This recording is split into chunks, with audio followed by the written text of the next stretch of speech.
ஏன் பில்லு கொடுக்கலன்னா அப்ப இந்த 10 ரூபாய் கூடுதலா வாங்க முடியாது, அல்லது பில்லு ஆதாரம் இருந்தா அதை வச்சு வழக்கு போடுவாங்க. அப்ப இந்த ஊழல் மாட்டிக்குங்கிறதுனாலதான் செந்தில் பாலாஜி அவர்கள் இதுவரைக்கும் அங்க பில்லு கொடுக்கக்கூடிய அந்த நடைமுறையை கொண்டு வரவில்லை. சாதாரணமா இதுவரைக்கும் ஊழல் பெருசா மாட்டிக்காத அளவுக்கு அவங்க ஊழல் பண்ணக்கூடிய வித்தகாரங்க. அதுதான் சொல்ல 30 வருஷத்துல அவர் என்ன தொழில் செஞ்சு இவ்வளவு இத்தனை 1000 கோடி உருவாக்கி இருக்கிறார் என்று சொன்னால், மக்கள் விரோத இந்த அரசாங்கம், இந்த அரசாங்கத்தையே வீழ்த்தப்பட வேண்டும்.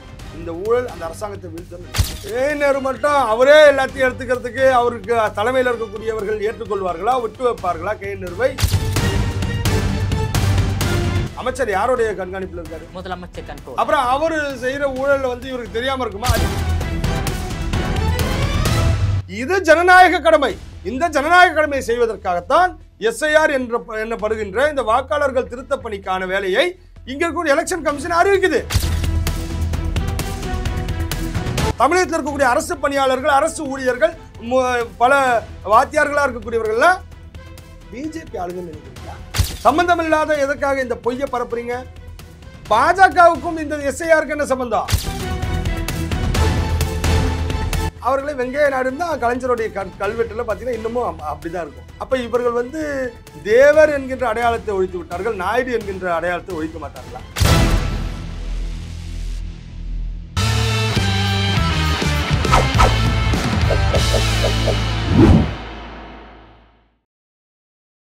ஜெம் டிவி நேயர்கள் அனைவருக்கும் வணக்கம். இந்து மக்கள் கட்சியின் மாநில பொதுச் செயலாளர் பாரத மாதா செந்தில் அவர்கள் நம்மோடு இணைந்துள்ளார். அவரிடம் பல்வேறு கேள்விகளை கேட்கலாம்.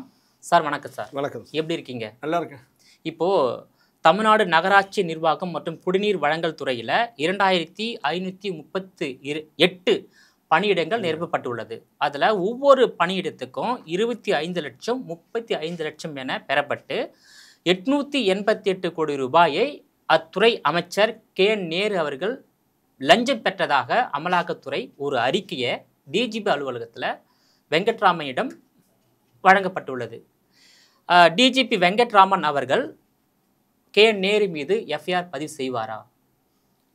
நிச்சயமாக FIR பதிவு செய்யப்பட வேண்டும் என்பதுதான் நீதிமன்றத்திலே ED சொல்லியிருக்கக்கூடிய ஒரு தகவல் மட்டுமல்ல, ஆதாரங்கள் அடிப்படையிலே அவர்கள் அங்கு தாக்கல் செய்துள்ளார்கள். நீங்கள் KN மட்டுமல்ல, திராவிட முன்னேற்ற கழகத்தினுடைய அத்துணை அமைச்சர்களும் கடந்த ஒரு 30 ஆண்டுகளுக்குள்ள பார்த்தீங்கன்னாக்க அவர்களுடைய சொத்து மதிப்புகள், அவர்களுடைய அத்துணை விதமான அசட்ஸும் பார்த்தீங்கன்னா பல ஆயிரம் மடங்கு அதிகமாக இருக்கிறது. KN அவர்கள் பொறுத்த வரைக்கும் அவர் ஒரு விவசாயம் செய்து கொண்டு மிக ஏழ்மையான குடும்பத்திலே பிறந்தவர். ஒரு 1990-95 காலகட்டங்களிலே எல்லாம் அவர் மிக எளிமையாக மிக ஏழ்மையான நிலையில இருந்தவர். அப்ப இந்த 30 ஆண்டு காலத்திலே அவருக்கு எங்கெல்லாம் சொத்து இருக்குதுன்னே தெரியல. ஏக்கர் கணக்கில் நிலங்கள், ஏக்கர் கணக்கில் பல இன்வெஸ்ட்மெண்ட். இன்றைக்கு சென்னையில் இருக்கக்கூடிய காவேரி மருத்துவமனை முதற்கொண்டு பல்வேறு விதமான நிறுவனங்கள்ல அவருடைய முதலீடுகள் இருக்கிறது. அப்ப இதற்கெல்லாம் பணம் சம்பாதிக்கக்கூடிய அல்லது இதற்கெல்லாம் இன்வெஸ்ட் பண்ணக்கூடிய KN பெருசா எழுத படிக்க கூட தெரியாது. அப்படிப்பட்ட நிலையிலிருந்து வந்தவர். அவருக்கான சொந்த தொழில் முன்னேற்றம் எதுவும் கிடையாது, பேஸ் எதுவும் இல்லை. ஆனா இப்ப இந்த ஒரு விஷயம் மட்டும் திமுக தெரிஞ்சுக்கிட்டாங்க, எப்படி ஊழல் பண்ணலாம், எப்படி லஞ்சம் வாங்கலாம். அமைச்சருக்கே நீங்க கணக்கில் அடங்காத சொத்துன்னா முதலமைச்சராக இருந்த கருணாநிதி, முதலமைச்சராக இருக்கின்ற ஸ்டாலின் அவர்களுக்கு எவ்வளவு சொத்து இருக்கும்?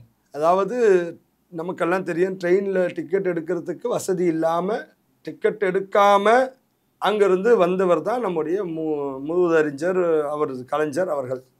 அவருடைய குடும்பத்தினுடைய சொத்து, அவர் குடும்பம்னா இப்போ தயாநிதி மாறனா ஒரு குடும்பம் தான், கலாநிதி மாறனா ஒரு குடும்பம் தான். ஏன்னா தயாநிதி மாறன் கலாநிதி மாறனுடைய அப்பா அம்மா ஒன்றும் பெரிய கோடீஸ்வரர்கள் இல்லை. அப்ப அந்த ஒட்டுமொத்த குடும்பமும் இன்றைக்கு ஆசியாவிலேயே மிகப்பெரிய பணக்கார குடும்பமா இருக்குதுன்னா மக்களின் வரி பணம் தான். நிச்சயமாக இதுல மாற்று கருத்து யாருக்குமே இருக்காது. அதை அவர்கள் எப்படி ஊழல் செய்ய வேண்டும், ஊழலிலிருந்து எப்படி தப்பிக்க வேண்டும் என்று ஒரு வித்தையை அவங்க என்ன பண்ணிருக்காங்க, தெரிஞ்சு வச்சிருக்காங்க. சர்க்காரியா கமிஷனுடைய அறிக்கையிலையும் எந்த அளவுக்கு விஞ்ஞான திருட்டுக்களை ஊழலை செய்யக்கூடியவர்கள் என்பதை அந்த கமிஷன் மூலமாகவே நம்ம நாட்டு மக்கள் அறிந்திருக்கின்றார்கள். கலைஞர் கருணாநிதி வந்து விஞ்ஞான ஊழல், ஆமா, தற்போது முதலமைச்சர் அதிநவீன விஞ்ஞான ஊழலை எல்லாம் அற்புதமாக இன்னைக்கு ஒரு சாராய பாட்டில இருந்து 10 ரூபாய் கூடுதலா வாங்கணும். நம்ம எல்லாம் நினைப்போம் 10 ரூபாய் தானே நினைப்போம். லட்சக்கணக்கான பாட்டில்கள் ஒரு நாளைக்கு இந்த தமிழ்நாடு முழுக்க விற்கப்படுகிறது. லட்சம் × 10 ஒரு நாளைக்கு சாதாரணமாக 10 லட்சம் ரூபாய் சாதாரணமாக நான் சொல்கிற கணக்கு.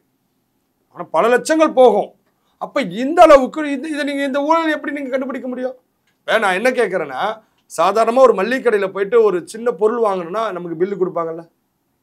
ஏன் நீ டாஸ்மாகில் இத்தனை ஆண்டு காலமாக பில்லு கொடுக்கல? ஏன் பில்லு கொடுக்கலன்னா, அப்போ இந்த 10 ரூபாய் கூடுதலாக வாங்க முடியாது, அல்லது பில்லு ஆதாரம் இருந்தால் அதை வச்சு வழக்கு போடுவாங்க. அப்ப இந்த ஊழல் மாட்டிக்குங்கிறதுனால தான் செந்தில் பாலாஜி அவர்கள் இதுவரைக்கும் அங்க பில்லு கொடுக்கக்கூடிய அந்த நடைமுறையை கொண்டு வரவில்லை. ஊழல் செய்ய வேண்டும் என்பதுதான் இவர்களுடைய நோக்கம். இவர்கள் ஊழலே பிறந்து ஊழலே தலைத்தோங்கக்கூடியவர்கள், ஊழலே மூழ்கி இருக்காங்க. மூழ்கி அதன் மூலமாக இந்த நாட்டை கபலீகரம் பண்ணிட்டு இருக்காங்க. இந்த 888 கோடி ரூபாயில ஏன் இடி வந்து சிபிஐ நாடல, நீதிமன்றம் போல சார்? அதாவது நீதிமன்றத்தில் தான் தாக்கல் பண்ணியிருக்காங்க. இந்த குற்றச்சாட்டை முன் வச்சிருக்காங்க. அவர் மீது வழக்கு பதிவுன்றதையும் கேட்டிருக்காங்க. சிபிஐன்றதை வந்து நேரடியாக இடி போய் சிபிஐக்கு நேரடியாக போக வேண்டியதில்லை. நீதிமன்றம் தான் இதற்கு ஒரு டைரக்ஷன் கொடுக்கும். இது சிபிஐக்கு போகுதுன்னா அப்போ சிபிஐயும் இடியும் இவர்கள் எல்லாம் மத்திய அரசாங்கத்தினுடைய கைப்பாவைகள்னு இவங்க என்ன பண்ணுவாங்க? திசை திருப்ப பார்ப்பாங்க. நீதிமன்றத்திலே இந்த தகவல்களை கொடுத்திருக்கின்றார்கள் இடி.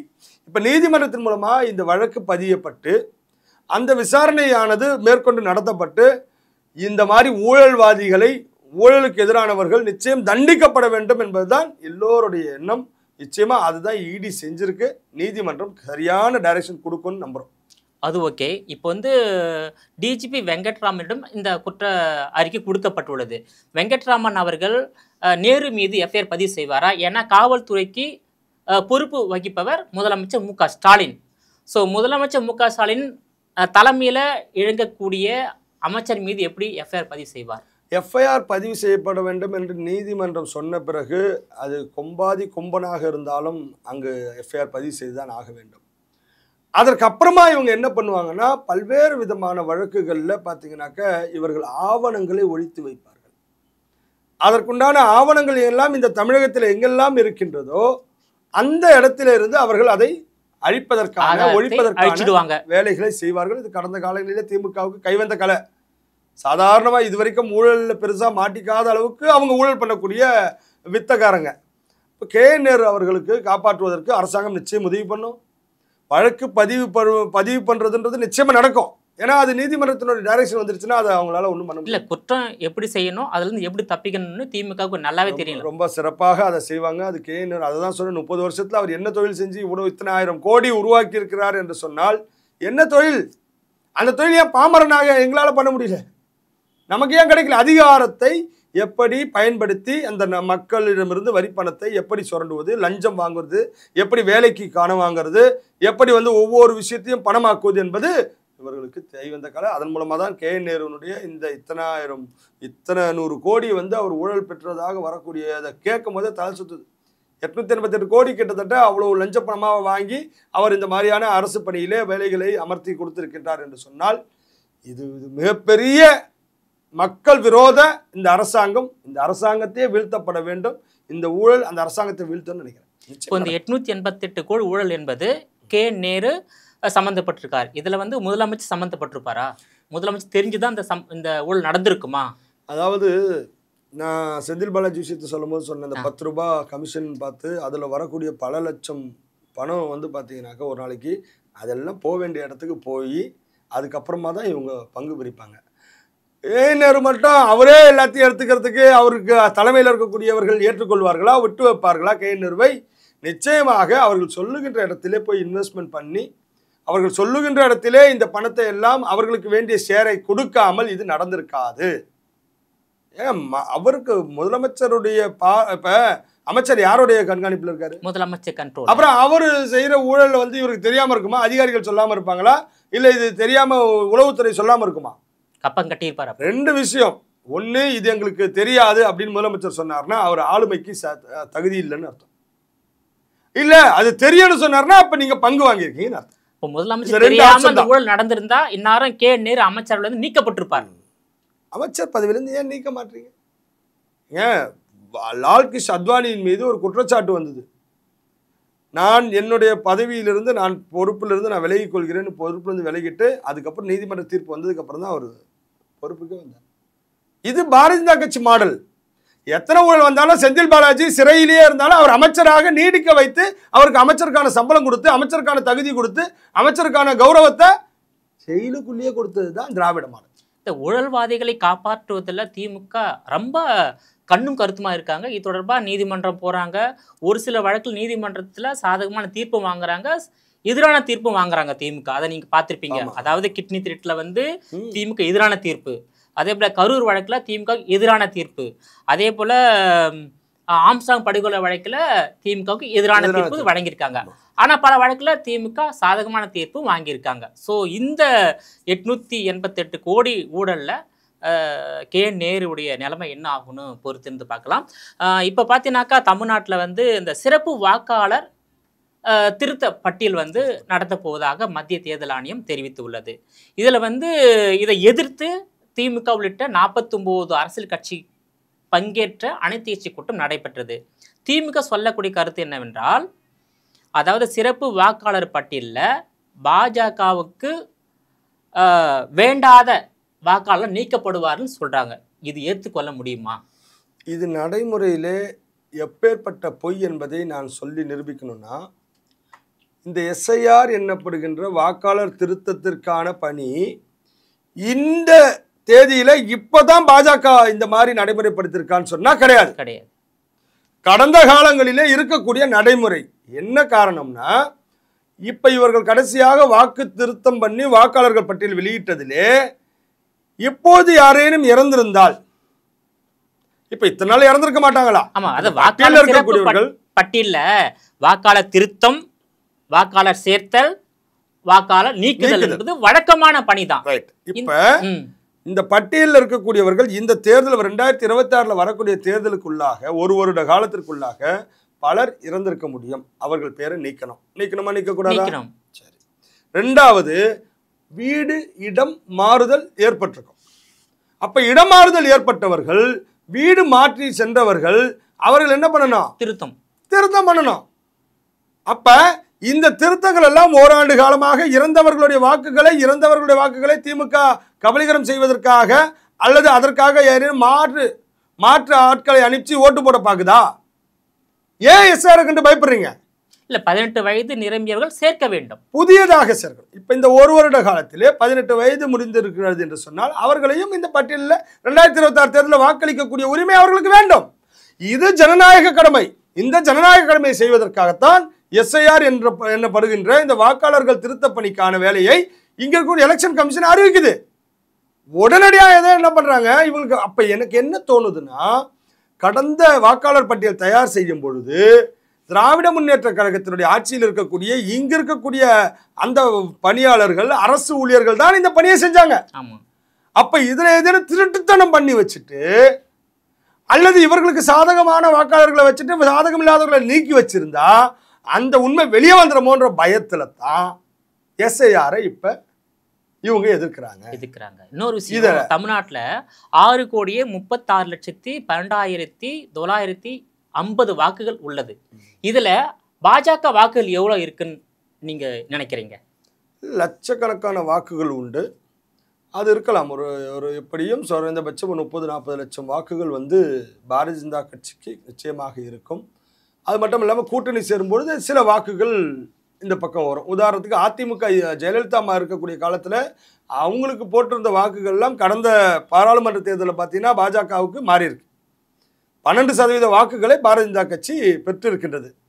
அப்போ பாரதிய ஜனதா கட்சிக்கு அதிகமான இப்போ லட்சத்திலிருந்து கோடிக்கணக்கான வாக்குகளை தொடக்கூடிய அளவிலே பாரதிய ஜனதா கட்சிக்கு இப்போ வாக்குகள் இருந்து கொண்டு இருக்கின்றது. அது இன்னும் முன்னேறக்கூடிய வாய்ப்புகள் இருக்கிறது. அப்போ இவங்க வந்து பீகாரிகளுக்கு இங்கே வாக்கு கொடுக்குறாங்க, மற்ற மாநிலத்தை சார்ந்தவங்களுக்கு இங்கே வாக்குகளை கொடுக்குறாங்க. இது எப்படிங்க சேர்க்க முடியும்? ஏங்க இந்த தமிழகத்திலே குறிப்பிட்ட ஆண்டுகளுக்கு மேல் ஒரு இடத்துல நிரந்தரமா குடியிருந்தா ஏங்க, அவர்கள் உங்களுக்கு ரேஷன் இந்தியர்கள். கார்டு ஏங்க, மற்ற இப்ப நான் அரசாங்கம் கேக்குறேன். கொடுக்கிறது வழக்கம் தான். இவர்களுக்கு எந்த அறிவுல பேசுறாங்கன்னு எனக்கு தெரியல. தமிழ்ச்செல்வன் என்கின்ற மும்பையிலே ஒரு எம்எல்ஏ, பாஜக எம்எல்ஏ, தமிழர், மும்பையிலே எம்எல்ஏவா இருக்காரு, எம்எல்ஏவாவே இருக்காரு. அவர் தமிழர் தானே, அவரை எப்படி எம்எல்ஏ ஆக்கலான்னு அங்க இருக்கவங்க கேட்டா ஏத்துப்பீங்களா? தமிழர் தமிழ்ச்செல்வன் அவர்கள் எம்எல்ஏ இருக்காருன்னு நீங்க எல்லாம் பாராட்டி பேசிக்கிறீங்க. அப்ப அங்க இருக்கக்கூடிய பீகாரியோ அங்க இருக்கக்கூடியவர்கள் இங்க குறிப்பிட்ட காலம் வரை இங்கேயே வாழ்ந்து இங்கேயே செட்டில் ஆனவங்க தலைமுறையா இருக்காங்க. வெவ்வேறு மாநிலத்தை சார்ந்தவர்கள் வெவ்வேறு மாநிலங்கள்ல இருந்து இங்க வந்து இதுதான் எங்களுடைய பூர்வீகம்ன்ற அளவுக்கு 2-3 தலைமுறையா வாழ்ந்துட்டு இருக்காங்க. அப்ப அவங்களுக்கு ஓட்டு இங்க போறதா இல்ல அவங்களுக்கு அங்க போறதா? அப்ப இது வந்து என்னன்னா, இந்த புரிதல் இல்லாமல் இன துவேஷத்தை பரப்பி இன ரீதியாக இங்க இருக்கக்கூடிய மாற்று மாநிலத்தை சார்ந்தவர்கள் மீது வெறுப்பு பரப்பக்கூடிய வேலையை திமுக செய்துதான் மோடி சொன்னார். மோடி சொன்னதை இவங்க எப்படி திருப்புறாங்கன்னா, தமிழர்கள் மீது வெறுப்பு உருவாக்குறாரு மோடி, தமிழர்களுக்கு எதிராக பேசுறாரு மோடி. இது வாய்ஜாலத்துல எப்போ திமுக சொல்ற மாதிரி பொய்ய பரப்புது. எனவே எந்த மாநிலத்தில் அவர்கள் இருந்தாலும் இங்க இருக்கக்கூடிய தமிழகத்தை சார்ந்தவர்கள் பல்வேறு மாநிலங்கள்ல போய் பல்வேறு நாடுகள்ல போய் நம்ம இன்னைக்கு கமலா ஹாரிஸ் யாரு, அது எங்க கிராமத்துல தமிழ்நாட்டில் இருக்க பூர்வீக கிராமத்துல இருந்து கமலா ஹாரிஸ் போய் அங்க வந்து மிகப்பெரிய பொறுப்புக்கு வராங்கன்னு சொல்றோமே, அப்ப அதை மட்டும் எப்படி ஏத்துக்கிறோம்? இப்ப தமிழ்நாட்டிலே தமிழன் முதலமைச்சராக இல்லையே. அது ஓங்கோல் முதலமைச்சர் இருக்கிறாரு. அது கடந்த காலங்களினுடைய தமிழகத்தினுடைய நிலை. நாம வந்து இந்து மக்கள் கட்சி நிலைப்பாடு என்பது தமிழகத்திலே தமிழினத்தை சார்ந்தவர் ஆளுமையினுடைய தலைமையில் இருக்க வேண்டும். மற்ற பொறுப்புகளிலே பல்வேறு மாநிலங்களை சார்ந்தவர்கள் இருந்தாலும் இருக்கலாம் என்பதுதான் எங்களுடைய நிலைப்பாடு. ஒரு கேள்வி, அந்த எஸ்ஆர் திட்டத்துல ஒரு கேள்வி. இப்போ அந்த எஸ்ஆர் திட்டத்துல வந்து பாஜகவுக்கு எதிரானவர்கள் நீக்கப்படுவார்கள் அப்படின்னு வந்து திமுகவுடைய வாதமாக இருக்கின்றது. தமிழ்நாட்டில் ஒட்டு மொத்தமாக 6,36,12,950 வாக்குகள். இதில் 12 லட்சம் வாக்குகள் யாருது வாக்குகள் வந்து பாஜகவுக்கு செல்லக்கூடிய வாக்குகள் இருக்கலாம். அப்போ 6 கோடி வாக்குகள் நீக்கப்பட்ட ஒத்துப்பாங்களா? தமிழ்நாட்டு மக்கள் ஒத்துப்பாங்களா? இது எப்படி லாஜிக்கா இருக்கின்றதா? இப்ப நான் ஒரு உதாரணத்தை சொல்றேன். பாரதிய ஜனதா கட்சியினுடைய தொண்டர்கள் போய் இங்க வந்து வாக்குகளை பரிசீலனை பண்ணல, அல்லது ஆர்எஸ்எஸ் காரங்க போய் அங்க பரிசீலனை பண்ணல. தமிழகத்தில் இருக்கக்கூடிய அரசு ஊழியர்கள் தான் போய் என்ன பண்ண போறாங்க, வாக்கு பரிசீலனை பண்ணி இந்த இடத்துல இவர் இருக்கிறாரா, இறந்து விட்டாரா, வீடு மாறி இருக்கிறாரா, புதுசா வாக்காளர்களா இவரை சேர்க்கணுமாங்கிற வேலையை யார் செய்யப்படா? உங்க தலைமையில் இருக்கக்கூடிய உங்களுடைய ஆட்சிக்குள்ள இருக்கக்கூடிய அந்த ஊழியர்கள் தான் போறாங்க. அந்த ஊழியர்கள் மேல உங்களுக்கு நம்பிக்கை இல்லையா? அப்ப அந்த ஊழியர்கள்லாம் பாஜக கைப்பாவையா இருக்காங்கன்னு நினைக்கிறீங்களா? தமிழகத்தில் இருக்கக்கூடிய அரசு பணியாளர்கள், அரசு ஊழியர்கள், பல வாத்தியார்களா இருக்கக்கூடியவர்கள்லாம் பிஜேபி ஆளுங்கன்னு நினைக்கிறீங்களா? அப்ப ஏன் உங்களுக்கு இந்த பயம் பதட்டம்? சம்பந்தம் இல்லாத எதற்காக இந்த பொய்யை பரப்புறீங்க? பாஜகவுக்கும் இந்த எஸ்ஐஆருக்கு என்ன சம்பந்தம்?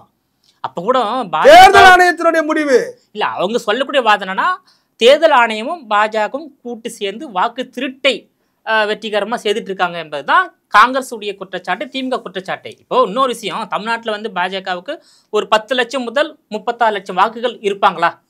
கிட்டத்தட்ட 40-50 லட்சம் வந்திருக்கும். ஏன்னா 12% எடுக்கும்போது கிட்டத்தட்ட 60 லட்சம் வாக்குகள், கிட்டத்தட்ட 6 கோடி பேர்ல வந்து பார்த்தீங்கன்னாக்கா வாக்கு போட்டவர்கள் 4-4.5 கோடி இருந்தாலும் கூட அதில் 12% என்று சொன்னால் 40-லேருந்து 50 லட்சம் வாக்குகள் கிட்டத்தட்ட. பீகாரில் இதே தான் வந்து ஓட்சோரி ஓட்டை வந்து திருட்டி தான் வந்து பிரதமர் ஆயிட்டாரு மோடி அப்படின்னு வந்து என்ன பண்ணார், ராகுல் காந்தி பரப்பினார். சரிப்பா, தேர்தல் ஆணையம் ஒரு விஷயம் சொல்லுச்சு, எங்கெல்லாம் ஓட்டு திருட்டு நடத்தப்பட்டதுன்ற ஆதாரம் உங்ககிட்ட இருக்கோ அதை என்கிட்ட வந்து கொடுங்க.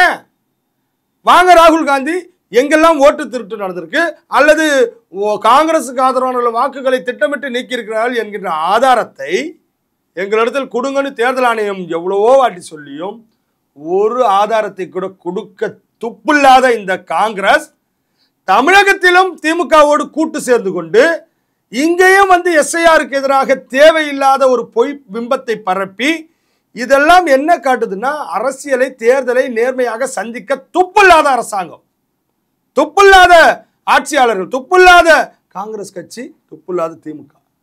இப்ப தேவையில்லாத அனைத்து கட்சி கூட்டத்தை கூட்டி எஸ்ஐஆர் என்பதை பற்றி தவறான விஷயத்தை பரப்புறாங்க. எஸ்ஐஆரினுடைய அந்த கூட்டமும் ஆதரவான அந்த நிகழ்வு நடத்த போகிற கூட்டமும் கூட்டப்பட்டிருக்கு. நிச்சயமாக எஸ்ஐஆர் மூலமாக இல்லாதவர்கள் வாக்கு நீக்கப்படும், இறந்தவர்கள் வாக்கு நீக்கப்படும், புதியதாக சேர்க்கக்கூடியவர்கள் சேர்க்கப்படும், இடமாற்றம் செய்யப்பட்டவர்கள் நீக்கி மாற்றம் செய்யப்படும், திருத்தப்படும். இது திருத்தப்படும். அதாவது திமுக சொல்லக்கூடிய வாதம் பிறகு 6 கோடி வாக்குகள் நீக்கப்பட வேண்டியிருக்கும். அதாவது பாஜகவுக்கு வேண்டாதவர்கள் என்றால், ஏன்னா பாஜக தமிழ்நாட்டில் செல்வாக்கு இல்லை, இப்போ செல்வாக்கு பெற்று வராங்க, அதான் உண்மை. அதுக்கிட்ட அடுத்ததாக பார்த்தீங்கன்னாக்கா இன்னும் தமிழ் மீது தமிழ்நாட்டு மீது திமுக அரசுக்கு ஒரு அக்கறை இருப்பது போல இருக்கின்றது இல்லையா? அது உண்மையா இல்லை பொய்யா சார்? அதாவது தமிழை வைத்து வியாபாரம் நடத்தி தமிழை வைத்து தன்னுடைய பிழைப்பை நடத்தக்கூடிய வேலையை திராவிட முன்னேற்றக் கழகம் கடந்த காலங்களிலே தொடர்ந்து செய்து வருகின்றது. அவர்கள் நாங்கள் மோடி அவர்கள் சொல்கிறார், நாங்கள் வட மாநிலத்தவர்களுக்கு எதிரானவர்களா அல்லது பீகாரிகளுக்கு எதிரானவர்களா, ஏன் துவேஷமாக பேசுகிறாருன்னு கேட்குறாங்க. ஆமாம், ஹிந்தி எதிர்ப்பு என்கின்ற ஒரு மிகப்பெரிய மத ஒரு இன ரீதியாக மொழி ரீதியான துவேஷத்தை உருவாக்கியது திமுக தான். இந்தி எதிர்ப்பு போராட்டம் என்பது வெறும் மொழி எதிர்ப்பு போராட்டம் மட்டுமல்ல, ஹிந்தி பேசக்கூடிய மாநிலத்தவர்களுக்கு எதிரான ஒரு போராட்டம். தமிழ்மொழி உலகெங்கும் பரவ வேண்டும், யாதும் ஊரே யாவரும் கேளீர், அனைவரும் இன்புற்றிருப்பதை தவிர வேறொன்றும் அறியேன் பராபரமே. இதெல்லாம் தமிழ் மொழியினுடைய ஒரு மக்கள் மத்தியிலே ஒரு மனித நேயத்துக்கு உதாரணம். ஆனால் தமிழ்நாட்டுக்குள்ளே இந்தி என்கின்ற ஒரு மொழியை எதிர்த்து அரசியல் செய்து பிழப்பு நடத்தி இங்கே இந்திய எதிர்ப்பு துவேஷத்தை பரப்புனீங்களே. நான் கேட்குறேன், இன்னைக்கு தமிழ் அதனால வாழ்ந்துச்சா? இன்றைக்கு தமிழில் 35,000 மாணவர்கள் இங்கே தேர்ச்சி பெறவில்லை. அப்போ இங்கே தமிழுக்கு இவர்கள் எந்த அளவுக்கு இவர்கள் செம்மொழி வாங்கி கொடுத்துட்டேன் அப்படின்றாங்க. என்ன செம்மொழியை வாங்கி கொடுத்த? செம்மொழி பூங்கா, இப்போ கனிமொழி பூங்கா, இதெல்லாம் தான் இங்கே இருக்குதே தவிர தமிழ் என்ன இருக்குது? அங்கே காதல் ஜோடிகள் தான் இருக்குது. செம்மொழி மொழி தமிழ் இதற்கெல்லாம் திராவிட முன்னேற்ற கழகம் அதை செய்தேன் இதை செய்தேன் என்று சொல்லுவார்களே தவிர தமிழுக்காக தமிழ் மொழிக்காக இதுவரை இவர்கள் செய்ததனுடைய விளைவு இவர்களுடைய செந்தாமரை என்கின்ற ஸ்டாலின் அவர்களுடைய மகள் நடத்துகின்ற பள்ளியிலே தமிழிலே பேசினால் அங்கு அபராதம் விதிக்கப்படும். இதுதான் இவங்களுடைய லட்சணம். தமிழ் மொழியில நீங்க தமிழை வளர்க்க வேண்டும் என்று சொன்னால், நாங்க இந்து மக்கள் கட்சி சொல்வது என்னவென்று சொன்னால், 5ஆம் வகுப்பு வரை தமிழ் வழி பாடத்தை வை, கட்டாயமாக்கு. தமிழ் பாடத்தை மட்டுமல்ல, தமிழ் வழியில கத்துக்கோ. ஜப்பான்காரன் அவனுடைய மொழியில தான் சொல்லி கொடுக்குறான், சைனாக்காரன் அவனுடைய மொழியில தான் சொல்லித்தரான், பல நாடுகள் அவர்களுடைய மொழியில, கொரியா அவர்களுடைய மொழியில தான் அவன் கத்துக்கிறான். நாம மட்டும்தான் ஆங்கிலத்தில் கற்றுக்கொண்டால்தான் நமக்கு அறிவு வரும், ஆங்கிலம் பேசினால்தான் நான் புத்திசாலி. இந்த கேடுகட்ட புத்தி கேடுகட்ட எண்ணத்தை இங்க தமிழகத்திலே தமிழர் மத்தியிலே உருவாக்குறது தான் திமுகவுடைய வெற்றி. ஸோ தமிழுக்கும் திமுக அதிக அளவு முக்கியத்துவம் கொடுக்கல. தமிழை ஒழித்திருக்கின்றது திமுக, தமிழை ஒழித்திருக்கின்றது, தமிழ் மொழியை தமிழ் இன்னைக்கு தமிழ்நாட்டில் இருக்கக்கூடிய எல்லா கடைகளிலும் தமிழ்ல இருக்குதாங்க விளம்பர பலகை, தமிழ்ல இருக்குதா? ஒரு சின்னதா ஒரு கதவை திறந்து உள்ள போகணும்னு ஒரு கடைக்கு போனாக்கா புஷ் தான் இருக்கு. ஏழு தமிழ்ல இருக்கா? என்ன தமிழை இங்க காப்பாத்திருக்காங்க திமுக? தமிழகத்திலே தமிழ் அழிக்கப்பட்டிருக்கிறது, ஒழிக்கப்பட்டிருக்கிறது. அதற்கு முக்கிய காரணம் திமுக என்கின்ற மொழி எதிர்ப்பு, இந்திய எதிர்ப்பு போராட்டம் தான். அதே நேரத்தில் தமிழ் புத்தாண்டுக்கும் தீபாவளிக்கும் கூட முதலமைச்சர் மு க ஸ்டாலின் வாழ்த்து சொல்வது இல்லை, ஆனா மற்ற புத்தாண்டுகளுக்கு வாழ்த்து சொல்றாரு. அதெல்லாம் அவர் விஷு பண்டிகைன்னா அவருக்கு வாழ்த்து சொல்லுவார். அவர் மாற்று மொழிகள், அவர் ஆந்திராவாக இருக்கட்டும் அல்லது கேரளாவாக இருக்கட்டும் அல்லது கர்நாடகாவாக இருக்கட்டும், அவங்களுக்கான ஒரு புத்தாண்டு என்று சொன்னால் அதற்கான வாழ்த்து சொல்லுவார். தமிழர் புத்தாண்டு என்று சொன்னால் அவருக்கு வாழ்த்து சொல்வதற்கு வாயில் என்னன்னு தெரியல, அவர் வாய் சுலுக்கிக்கிச்சா, வாய் கோணிக்கிச்சா, அல்லது வாயில் என்ன நடக்குதுன்னு தெரியல, அவர் சொல்ல மாட்டார். அப்போ தமிழ் மொழியினுடைய புத்தாண்டு வாழ்த்து இல்லை. தமிழ் மொழி இந்த தமிழகத்தில் எந்த அளவுக்கு இருக்குன்னா, தமிழ் மொழியில் இருக்கக்கூடிய பெயர்கள் எல்லாம் இந்த தமிழகத்தில் இல்லவே இல்லை. தமிழில் சினிமா படத்தினுடைய பேர் வச்சா நாங்கள் உங்களுக்கு சலுகை தரோம். எந்த லட்சம் கலைஞர் கொண்டு வந்த அது எந்த லட்சணத்தில் நாம் இருக்கிறோம்? அப்போ நீங்கள் சினிமாவுக்கு தமிழில் பேர் வச்சா உங்களுக்கு நாங்கள் சலுகை தரோன்னு சொல்கிற லட்சணத்தில் தான் தமிழ்நாட்டில் தமிழை வச்சிருக்கீங்க. நீங்கள் தமிழில் வைத்தாக வேண்டும். இது தமிழ்நாடு என்று சொன்னால் தமிழிலே இவர்கள் இதெல்லாம் பண்ணணுன்ற ஒரு உறுதியான நிலையை தமிழகத்தில் ஏற்படுத்தாமல் தமிழை வைத்து இவங்க வளர்ந்துருக்காங்களே தவிர தமிழ் வளரல. அதான் உண்மை. அதான் இப்போ இன்னொரு கேள்வி, தமிழ்நாட்டில் வந்து அந்த தெருக்கள், கிராமங்கள், நீர்நிலைகளுக்கு வந்து ஜாதி பெயர் வைக்கக்கூடாது, அதை அகற்ற வேண்டும் என்று ஒரு அரசாணை வந்திருக்கு. அது என்ன உள்நோக்கம் இருக்கின்றது தமிழக அரசுக்கு? இல்லை, தமிழக அரசு வந்து ஊருக்கு உபதேசம் பண்ணுவாங்க, ஆனால் ஜிடி நாயுடுன்னு பேர் வைப்பாங்க. ஏங்க, கலைஞருடைய சிலையை திறந்தாங்க ஓமந்தூராரில் திறக்கும் போது இவங்க ஜாதியை ஒழிச்சிட்டேன், ஜாதி தீண்டாமைகள் இல்லாத ஒரு நாடை நான் உருவாக்கிட்டேன்னு சொல்லுவாங்க. ஆனால் வெங்கையா நாயுடுன்னு சொல்லி நம்முடைய துணை ஜனாதிபதி அவர்களே வெங்கையா நாயுடுன்னு தான் கலைஞருடைய கல்வெட்டில் பார்த்தீங்கன்னா இன்னமும் அப்படி தான் இருக்கும். அப்போ இவர்கள் வந்து தேவர் என்கின்ற அடையாளத்தை ஒழித்து விட்டார்கள், நாயுடு என்கின்ற அடையாளத்தை ஒழிக்க மாட்டார்களா? அப்போ இதில் என்ன ஒரு இனப்பாசம் இருக்கின்றதா? நாயுடு என்கின்ற தெலுங்கு மக்களை சார்ந்த, தெலுங்கை சார்ந்த அந்த நாயுடு மட்டும் ஜாதியாக தெரியலையா? தேவர், அவர் படையாச்சி, வன்னியர், முதலியார்னா மட்டும் அவருக்கு வந்து ஒரு ஜாதிய அடையாளமாக தெரியுதா? இது முழுக்க முழுக்க ஏமாற்று வேலை. நாம் ரொம்ப தெளிவாக சொல்கிறேன், உவே சுவாமிநாத ஐயர், பசும்பன் முத்துராமலிங்க தேவர், எத்தனையோ வந்து இருக்கக்கூடிய சுதந்திர போராட்ட தியாகிகள் எல்லாம் அவர்களுக்கு பேருக்கு பின்னாடி வேணா அந்த ஜாதியின் பேர் இருக்குமே தவிர அவர்கள் மனசில் ஜாதி எண்ணத்தோடு வாழ. அவர்கள் ஜாதியை தீண்டாமைகளுக்கு எதிராக போராடினார்கள். எனவே இங்க இருக்கக்கூடிய இந்த திமுகவினுடைய கட்சிகள்ல இருக்கக்கூடிய இந்த ஈவேராவிலிருந்து, இந்த அண்ணாதுரையிலிருந்து இவங்களுடைய கூட்டமே என்ன பண்ணுச்சுன்னா, ஜாதி ரீதியான துவேஷத்தை, சண்டைகளை இவர்கள் ஆட்சி காலத்தில் தான் உருவாக்கினாங்க. ஏங்க, இப்போ இன்னைக்கு திரைப்படத்துறை எப்படி போயிருக்கு? நான் இந்த சாதியை பற்றி எடுக்கிறேன், நான் இந்த சாதியை பற்றி எடுக்கிறேன். ஆனால் இதற்கு முன்னாடியே இருந்துச்சு. முன்பு காலகட்டங்களிலே சாதி ரீதியாக அந்தந்த சாதிய அடையாளங்களை பற்றி அந்த மண் கலாச்சாரத்தை சொல்லுவான். ஆனால் இப்போ என்ன ஆகி போச்சுன்னா, இவன் நசுக்கிட்டான், இவன் பிதிக்கிட்டான், இவன் பிடிக்கிட்டான், அவன் அமிக்கிட்டான், அவன் தூக்கி அடாசிட்டான், மற்றவனை இதை பண்ணிட்டான், நான் உனக்கு எதிராக இருக்கேன் பாரு, இதெல்லாம் துவேஷத்தை உருவாக்குறான். அப்போ இந்த மாதிரி இங்கே இருக்கக்கூடிய திமுகவினுடைய ஆட்சி காலத்திலே ஜாதி பெயர்களை நீக்குவோன்னு சொல்வது என்பது நாடகம். கடந்த எம்ஜிஆர் காலத்திலே அந்த மாதிரியான அறிவிப்புகள்லாம் ஜீவோலாம் வந்துடுச்சு. ஜாதிய ரீதியான துவேஷத்தை மக்கள் மனதிலிருந்து நீக்கணும், ஜாதி ரீதியான தீண்டாமைகள் மக்கள் மத்தியிலிருந்து நீக்கணும். ஆனால் ஜாதியை நீக்குவோன்னு சொல்வது என்பது மிக முட்டாள்தனமானது. பெயர்களை நீக்குவது என்பது இவர்களுக்கு அடிப்படையே தெரியவில்லை என்பதை புரிய வைக்கின்றது. ஒரு இனம், ஒரு மொழி என்றால் ஒரு அடையாளம் இருக்கு. நான் தமிழன், நான் இந்தியா என்கின்ற நாட்டை சார்ந்தவன், நான் இந்தியன். நான் இங்க இருக்கக்கூடிய சென்னை பகுதியை சார்ந்தவன், நான் ஒரு சென்னை வாசி. என் குலம், எனக்கென்று ஒரு பரம்பரை இருக்கின்றது. அந்த பரம்பரையினுடைய அடையாளத்தை சொல்வதிலே எந்த தப்பும் கிடையாது. ஆனால் மற்றவர்களை இழிவாக பேசுவது, மற்றவர்களை தாழ்த்தி பேசுவது என்பது பாவம். உங்களோட விரிவான தகவலுக்கு ரொம்ப நன்றி சார். நன்றி சார்.